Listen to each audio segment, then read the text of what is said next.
Yes, very good morning students. As you know that a very important lesson is going on, budgets and its components, and we have already read about the scenario of budget, what is the meaning of budget.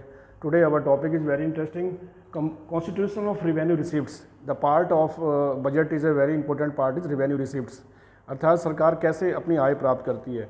अब इसके देखिए बच्चों, यहाँ पर हमने दो receipts में बांटा है इसको, एक तो टैक्स रिसिप्ट्स, एक non tax receipts, and today we will focus on the tax receipt. आज हम फोकस करेंगे अपने इस लेक्चर में टैक्स रिसिप्ट्स के बारे में। देखिए, government always impose many type of taxes among the citizens of in a country. इन सारे टैक्सेस को हमने कई कैटेगरी में बांटा हुआ है। देखिए यहाँ पर number 1 income tax, we will discuss about all the fundamental things of the income tax. Number 2 corporation tax, state duty, gift tax, custom duty, excise duty and GST. These are the main taxes which government impose to a citizen of India for earning its revenue. All these taxes we can divide it into 3 categories. Number 1 is progressive and regressive tax. Number 2 is value added tax and specific tax, and number 3 is direct tax and indirect tax. So the first category is the progressive and regressive tax. As the name of this tax is progressive. Progressive tax means a tax is said to be progressive when the rate of tax increase within increase in income.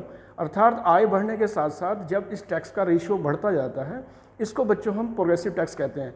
In a democratic country, एक लोकतांत्रिक देश में, government always want to be impose progressive tax, क्योंकि governments का ये कहना है कि जिन लोगों की आर्थिक स्थिति अच्छी है वो अधिक टैक्स गवर्नमेंट को दे सकते हैं।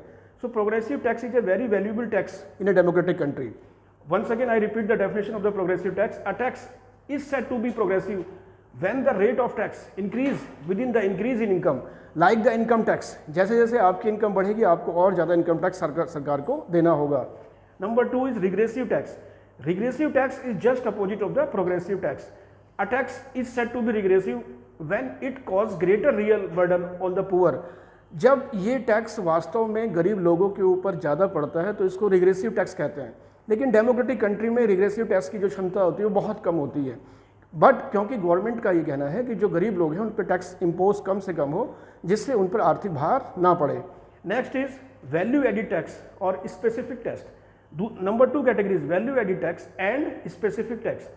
Value added tax is an indirect tax. ये एक इनडायरेक्ट टैक्स है which is imposed on value added at the various stage of production की वेरियस स्टेज पर जब सरकार हर प्रोडक्शन की स्टेज पर कुछ ना कुछ टैक्स इम्पोज कर देती है, this we called value added tax. GST is an important example of VAT, means value added tax का जो सबसे बड़ा उदाहरण है वो जीएसटी है, goods and service tax, which government impose before 4 years। 4 साल पहले गवर्नमेंट ने सेल टैक्स की जगह जीएसटी को लेके आए थे। अब देखिए यहाँ पर क्या है, स्पेसिफिक टैक्स।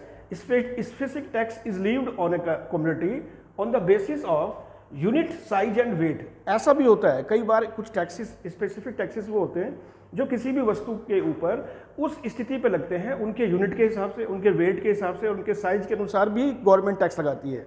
इसे कहते हैं बच्चों specific tax. And last one is direct and indirect tax. Direct tax is really paid by the person on home it is imposed, अर्थात डायरेक्ट टैक्स वही पेड करता है जिस पर ये लगाया जाता है। जैसे सबसे बड़ा उदाहरण इसका है इनकम टैक्स। ये डाइवर्ट नहीं कर सकते हम, इसको शिफ्ट नहीं कर सकते। Indirect tax is imposed on one person but paid partially और wholly by the others. Indirect tax is दो टैक्स जो सरकार लगाती तो किसी एक व्यक्ति के ऊपर है, लेकिन वो इसको शिफ्ट कर देता है दूसरे लोगों के ऊपर। जैसे सेल टैक्स, जैसे अभी मैंने बताया जीएसटी, जैसे सरकार ने वस्तुओं पर इस व्यक्ति पर टैक्स लगाया, इसने तुरंत क्या किया, the price of the community will be increase, वो अपनी वस्तुओं की कीमतें बढ़ा देगा, और इनडायरेक्टली ये पेड कौन करेगा, कस्टमर।